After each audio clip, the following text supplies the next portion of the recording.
इसलिए विवाह हमारी शास्त्रीय मर्यादा में 8 प्रकार के बताए गए। कितने प्रकार के?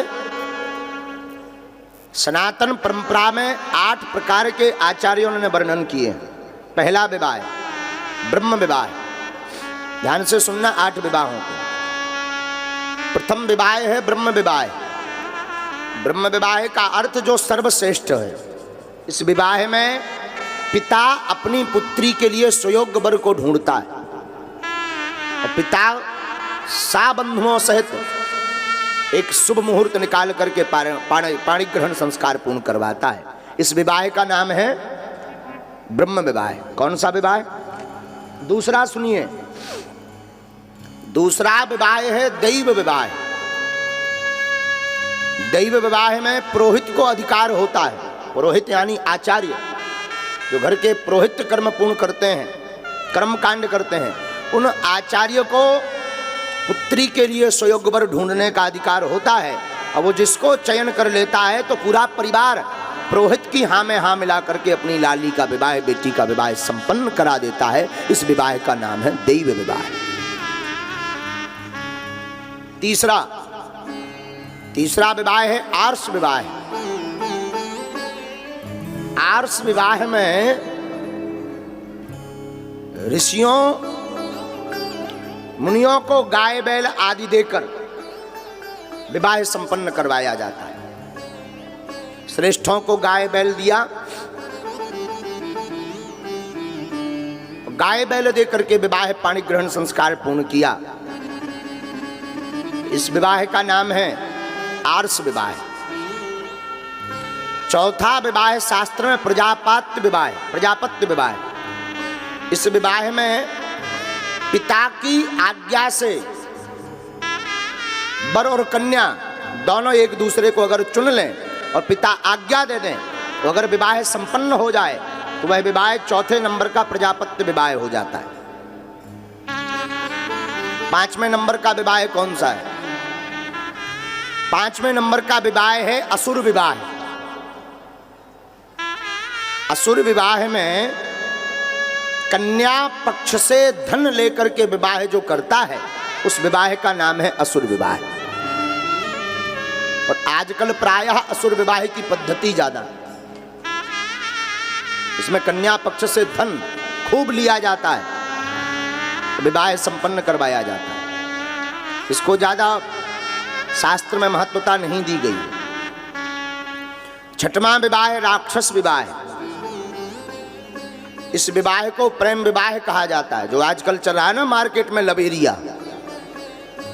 हाँ, कब रात ही रात फुर रोड जावे, वो उसे फोन लगाते हैं, हेलो, वो यहाँ से हेलो, हाँ आ जाइयो, कहाँ? काशी वाराणसी जंक्शन। बस 2 ही जने रेलगाड़ी पे बैठे हो, फुर रोड गए। बोलो सीताराम। बाद में 1-1.5 महीना बाद पतो लगो कि अरे जो तो विवाह हो गो। इस विवाह का नाम है राक्षस विवाह। ये किसी काम का नहीं। 7वां विवाह है गंधर्व विवाह। गंधर्व विवाह किसे कहते हैं? गंधर्व विवाह में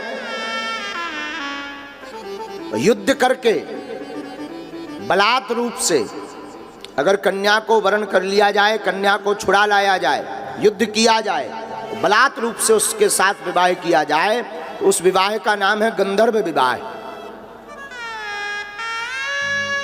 और शास्त्रों का अंतिम विवाह जो 8वां विवाह आया है वो है पिशाच विवाह। बोले पिशाच विवाह कौन सा है? पिशाच विवाह है जिसमें लड़की की असहमति हो, लड़की बिल्कुल ना चाह रही हो, प्राण देने को तैयार हो, तो मुझे विवाह नहीं करना है तुम्हारे साथ, और उसके बाद भी विवाह पाणी ग्रहण संस्कार पूर्ण किया जाए, उस विवाह का नाम है पिशाच विवाह। और हमसे कोई पूछे कि महाराज सबसे बढ़िया उत्तम विवाह कौन है, तो प्रथम ब्रह्म विवाह ही उत्तम है, जिसमें पिता अपनी कन्या के लिए वर खोजता है और माता पिता और गुरु आज्ञा देकर के सब संबंधियों के बीच में वह पूर्ण होता है। ऐसा विवाह ब्रह्म विवाह है। तो आप सब आज इस कथा प्रांगण से एक प्रण लेकर जाओ। हमारे सनातनी हिंदुओं की जितनी भी बहनें हैं वो तो प्रण लेकर के ही इस कथा विवाह पंडाल से जावे। आज के महोत्सव को सुनकर प्राण चले जाएं, पर माता पिता की नाक नहीं कटनी चाहिए। जिन माता पिता ने 20 साल तक आपको पाला पोसा, उनको रुलाकर मत जाना और बुरा मत मानना। ठीक है, अगर प्रेम भया भी है तो माता पिता गुरु की आज्ञा लेकर के वर्ण व्यवस्था के आधार पर विवाह करना। और इसके बाद भी मान लीजिए आपके मन में दृढ़ता है कि नहीं, वर्ण व्यवस्था के अनुकूल नहीं है महाराज जी, अन्न वर्ण है, अन्न वर्ण हिंदू होना चाहिए। अन्न वर्ण में भी सनातनी हिंदू होना चाहिए। और मैं बहनों को निवेदन करूंगा, सनातनी हिंदुओं को छोड़ करके अन्य किसी पुरुष अथवा लड़के के बारे में विचार भी मत करना।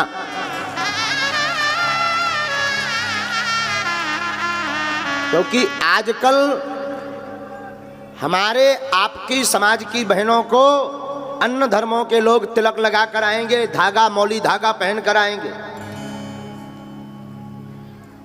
वो सीताराम सीताराम जपेंगे, गरबा में आएंगे, नवरात्रि में आरती करते दिखेंगे।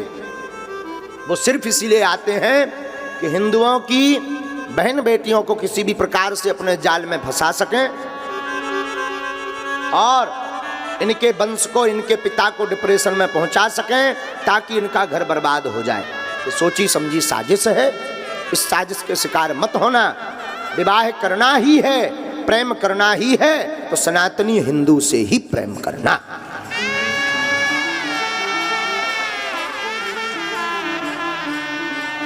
ये विशेष रूप से हमारा, किसी धर्म को हम बुरा नहीं कह रहे, इस बात पर बुरा मत मानना। हम अपने सनातन धर्म की रक्षा की दृष्टि से, क्योंकि सनातन धर्म में अगर मिलेक्ष प्रवेश कर जाएंगे तो आपका परिवार, आपका समाज बिगड़ जाएगा। इसलिए पुनः करबद्ध प्रार्थना है, प्रत्येक बहनों से प्रार्थना है कि इन लोगों के चक्कर में बिल्कुल मत पड़ना। माता पिता और गुरु की आज्ञा मान करके ही गृहस्थ जीवन में प्रवेश करना। और हाँ, माता पिता की वही आज्ञा मानना, ये देख लेना वो सनातनी है अथवा नहीं।